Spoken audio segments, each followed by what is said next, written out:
It's Monday, August 24th, and this is now on HNN. Sooner or later, we're going to have to go all in to stop the virus again. Health leaders express further concern that we're not doing enough as the state's surge in cases continues. We're still not sure how short we are on devices and internet access. This as the Department of Education struggles with a shortage of equipment for distance learning. There are more than 5 million cases of coronavirus in the U.S. I'm Michelle Medina with the areas reopening and making their way off the COVID watch list. Not only are we worrying about one hitting today, 3 days later we're worried about another one. Severe weather developing right now.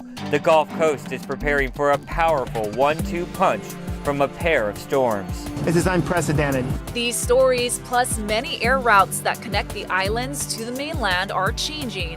Coming up on This Is Now.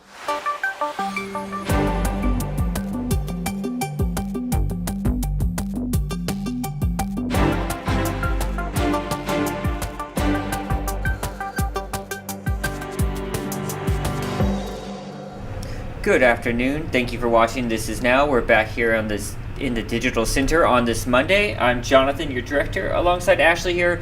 We want to start with the very latest COVID-19 numbers from the State Department of Health. Hey everyone, health officials say 2 more patients with COVID-19 have died, bringing Hawaii's death toll to 49. DOH is also reporting 169 new COVID-19 cases today. The breakdown by county shows 150 are on Oahu, 10 are on Maui, and 9 are on the Big Island. Meanwhile, Dr. Jim Ireland, a community physician, discussed his concerns about the recent surge in cases in Hawaii. I mean, I can't say that the hospitals are totally full, like to the brim, but if we still see increases, and to remind you just too, the other stuff's happening too. People break their legs and people have heart attacks and, the normal medical stuff that the hospitals are seeing. But if we keep seeing the increases in COVID, they'll be full in the next few days to maybe at the most a week or two. And there's talk of bringing in medical staff from the mainland to help augment the teams here. And there's also talk of portable hospitals being put up to augment what the care is being given at the current hospitals. Doctor, the majority of the numbers for cases have been here on Oahu, but this is really a statewide problem. Can you explain why that is for our hospitals? A lot of folks on the neighbor islands that have complex medical or surgical issues need the expertise from doctors on the Oahu hospital. So it's very routine for patients from Kauai, Big Island, Maui, Molokai to get transferred sometimes by air ambulance to Oahu hospitals for specialized care. Well, if the Oahu hospitals are full, that's very difficult then to get those patients because there's nowhere to put them and could impact their health too. And I'm not even talking about COVID, I'm talking about other stuff. And so Oahu hospitals being full is a problem for the whole state.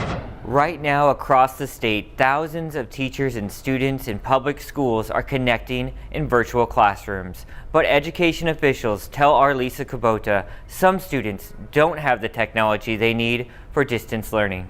Hawaii's Department of Education is facing a shortage of laptops and other devices. The equipment is vital, with teachers and students connecting through distance learning for at least the next 3 weeks. This is completely new, so there's going to be a lot of stuff that we need to figure out as we go. Are there going to be students that don't have a device or don't have network access, and we're going to have to figure out how to close that? Yes, absolutely. According to an Associated Press report, some of the nation's biggest school districts, including Los Angeles and Houston, are waiting for their orders to be filled. Hawaii's DOE recently placed a third order for about 13,000 additional devices, but officials say most of those could arrive as late as October. And Chromebooks from the second purchase still haven't been delivered. The DOE says it put in the orders based on the estimated need of the most vulnerable students and the funding available at the time. We haven't really been able to get exact numbers on what the need is until now. Now that we actually, in this past week, we've had the students showing up and filling out a form that says, do you need a device or not? Do you need network access at home or not? The DOE says it received and spent the roughly $43 million it got in emergency relief funding under the CARES Act on the equipment as well as PPE, training for teachers, and other items. He'e Coalition, which is made up of parent groups and community organizations, sent a letter to the superintendent in April with several questions, including whether students have adequate access to devices and the internet. We're still not sure how short we are on devices and internet access. If we had a better idea, perhaps we could have mobilized together to at least guarantee, mobile Wi-Fis and devices for all students for this year. Supervised in-person learning labs will be available for students who don't have Wi-Fi access for distance learning. But when asked how many campuses would have them and how many children were expected to attend, the DOE said the labs are being coordinated at the school level. The fall semester begins today for University of Hawaii campuses. Casey Lund joins us from Manoa with more. Of course, campus life is going to be quite a bit different this semester. About 86% of all courses here at UH Manoa are happening online. There are 4% that are still happening in person, and those are just courses that might have a lab or something that really requires in-person learning. And the remaining 10% is a mixture of distance or online learning and in-person learning. We talked to students this morning about what it's like to show up to campus here and having things be so quiet on this historic beginning of the fall semester. It's definitely different. We're used to seeing a lot more people, a lot more students interacting. As seniors, when we were our first years, it's kind of the prime time to get new friends. Right now, it's just like socially distanced, like meeting. It's kind of weird because you can't get like real human interaction with the new guidelines that UH has for us. My mom, she was like, what can I do to keep you here? She didn't want me to come, but I was like, I have a science lab in person. I don't want to graduate not on time. I have to go. So she does have that worry, but I reassured her that I was doing everything to keep myself safe. UH leadership says they have seen a slight uptick in enrollment numbers, with a lot of Hawaii students opting to stay in state for college this year. He also says they've seen more students asking for help from mental health counselors, and what an important resource they have here on campus for their students. We have a terrific mental health group here on campus at Manoa. Working with the federal funding that came to us under the CARES Act, we are significantly expanding the staffing in that office, and so our services, our ability to provide those mental health services, will be much expanded. We have resident assistants in our dormitories who are all trained to understand signals of anxiety or other distress. So I have a high degree of confidence that we can take good care of our students. Lastly, and perhaps most importantly, for all students, faculty, staff, and even campus visitors like myself, everyone coming to campus has to check in with an app developed by UH that asks simple health screening questions that most of us are used to by now, and everyone that comes to campus has to take their own temperature before arriving on the property. Reporting at UH Manoa, I'm Casey Lund for This Is Now.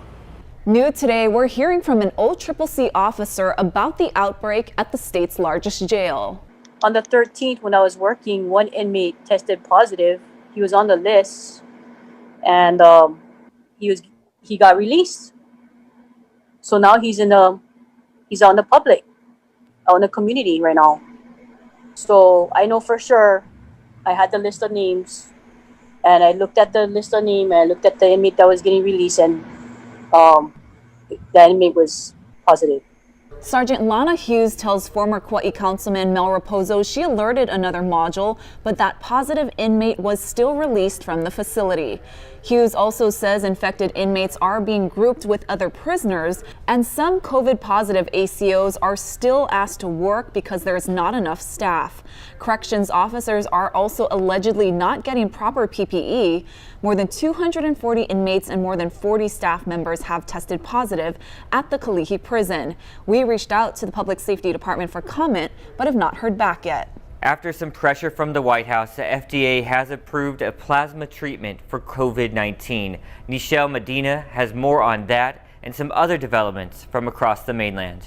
Miami's Hard Rock Stadium will welcome as many as 13,000 fans for the Dolphins' home opener against the Buffalo Bills next month. Masks are required, and one popular pastime is prohibited. We could do everything right in the stadium, but people will congregate in the parking lots. So We're eliminating tailgating. South Florida remains a COVID hotspot, but the state's governor announced some encouraging trends. Right now, statewide, the number of the people who are hospitalized with COVID positive diagnosis is down over 50% over the last month. This comes as the Food and Drug Administration authorized emergency use of convalescent plasma, which comes from the blood of people who recovered from COVID. So this is not a dramatic advance, but it's an advance. Here in California, one of the state's most populous counties has managed to get its case count low enough to get off of the COVID watch list. Some 24 private schools in Orange County already obtained waivers to open for in-person learning Monday. We've taken the precautions and we know what we're supposed to do, and we're praying for the best, faith over fear. A downward infection trend means all students in the county may be able to head back to school next month. And the party's over in Los Angeles County. Airbnb is cracking down on problematic house parties, removing more than 50 listings that have violated the platform's policies. Nichelle Medina, CBS News, Los Angeles. Hawaii air routes from the mainland are changing again. Howard Dykes has more. Hawaiian Airlines will keep flying from Portland and Sacramento, but not as much. 5 and 3 times a week, respectively, not 7. Air cargo may have played a role in what flights remain. Hawaiian has already trimmed its inter-island schedule. Alaska is making more deep cuts to previous plans for September flying. It's scrapping all 4 routes from San Jose and from San Diego.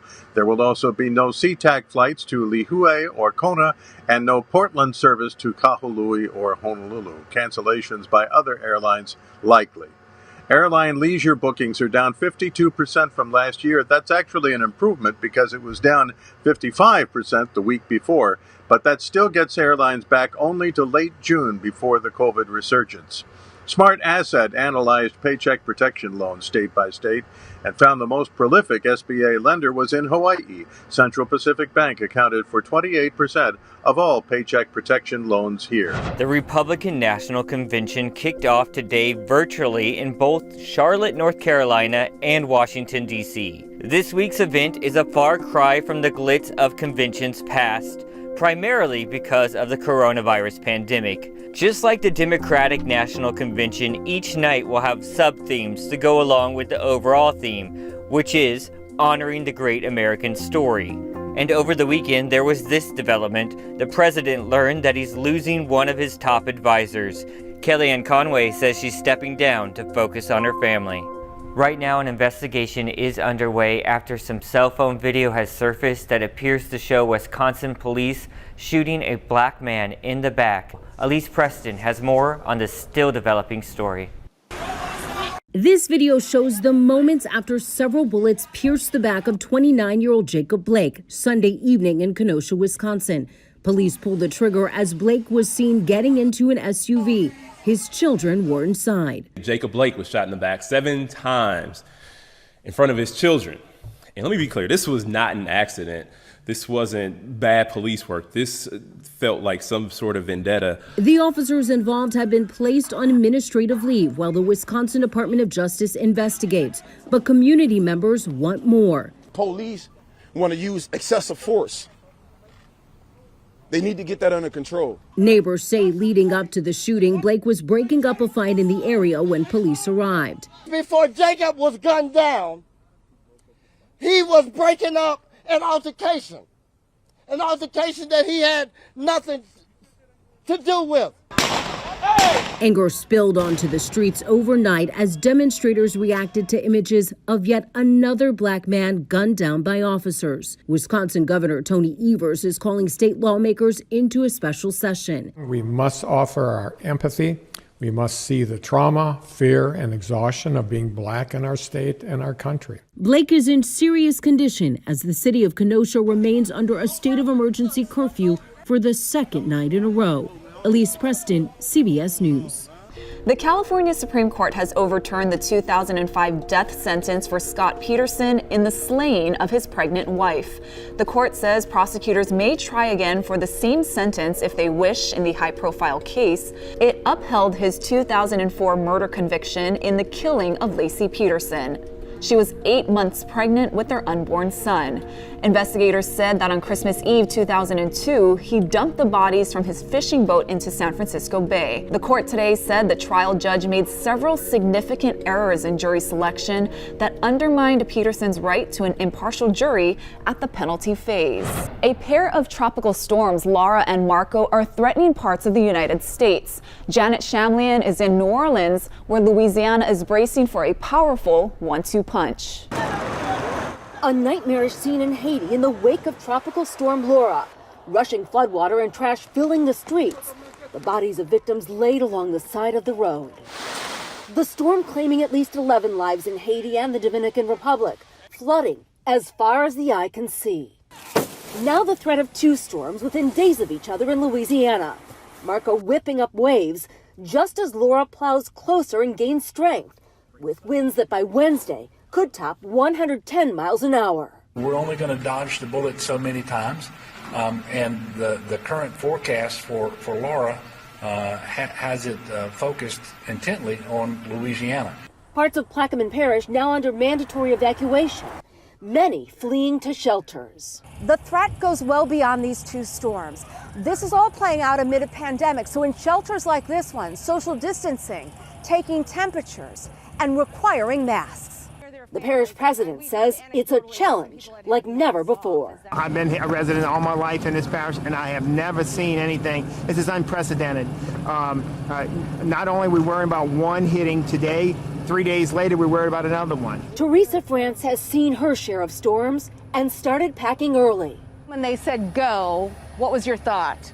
Get out of harm's way the best we can, because you never know what these hurricanes gonna do by past experience. France remembers the devastation of Hurricane Katrina, and with this week marking 15 years since that disaster, shelters like this are promising to stay open as long as it takes. Janet Shamlian, CBS News, Plaquemine Parish, Louisiana.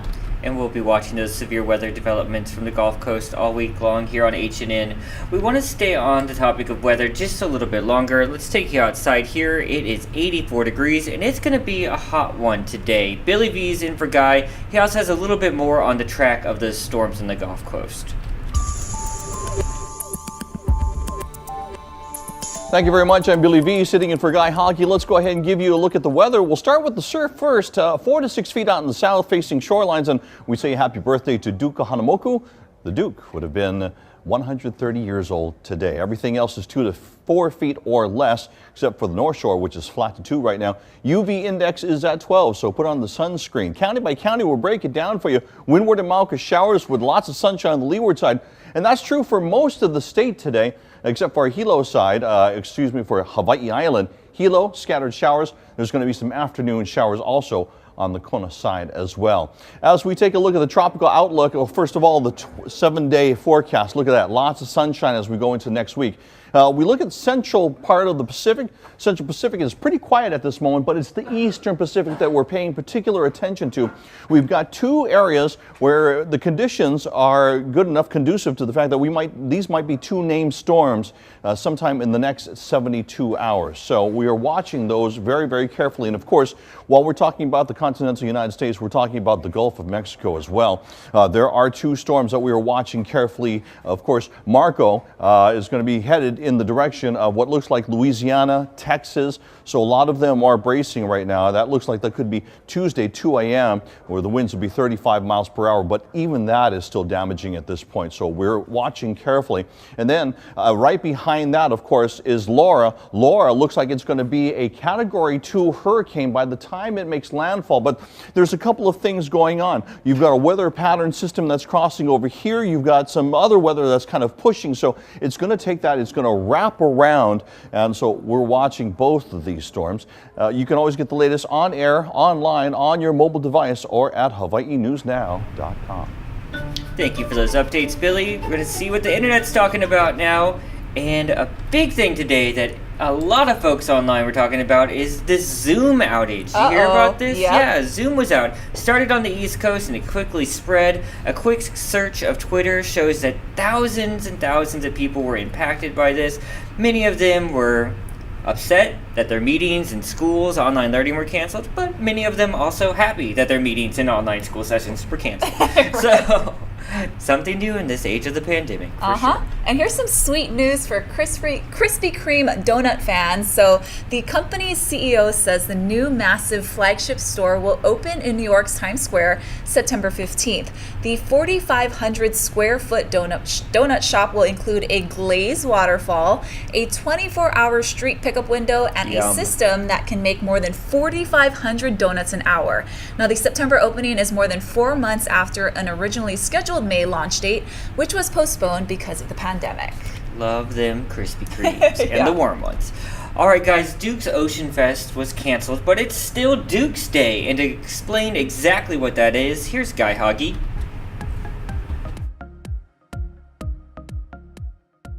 We are going to celebrate Duke's Day, and in fact, the guys from Duke's Ocean Fest are here. This is the energy that drives Duke's Ocean Fest every year. We're talking to Chris Colgate as well as Jim Fulton. Good morning, guys. Morning. Good morning, Guy. Glad to be here, guys. So, Chris, you guys are still honoring the Duke, even though the Ocean Fest isn't going on. You guys have stuff planned for today. Absolutely. You know, Duke's birthday is something that we have to talk and we have to spread as aloha and let people know that he's just a man to be respected and a man to be celebrated. And so, even without the actual events taking place, we've decided to create Duke's Day.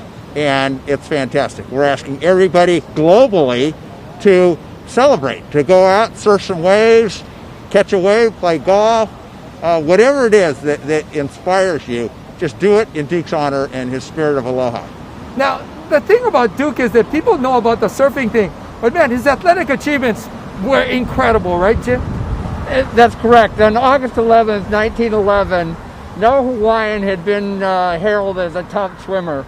But everybody thought that day was different. And so on 1911, when Duke emerged from the water, he won the 220. He broke the American Amateur Union 100-yard sprint by set an American record. And he set the American record for the 50 as well.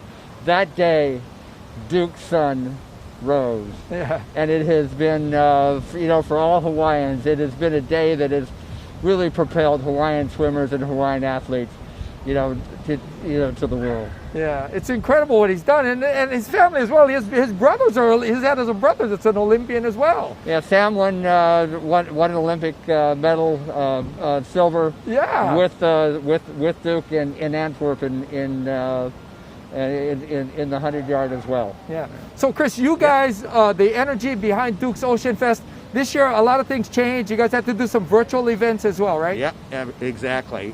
We decided because of the events and whatnot that we weren't able to have physical competitions, so we decided to have everybody do a virtual.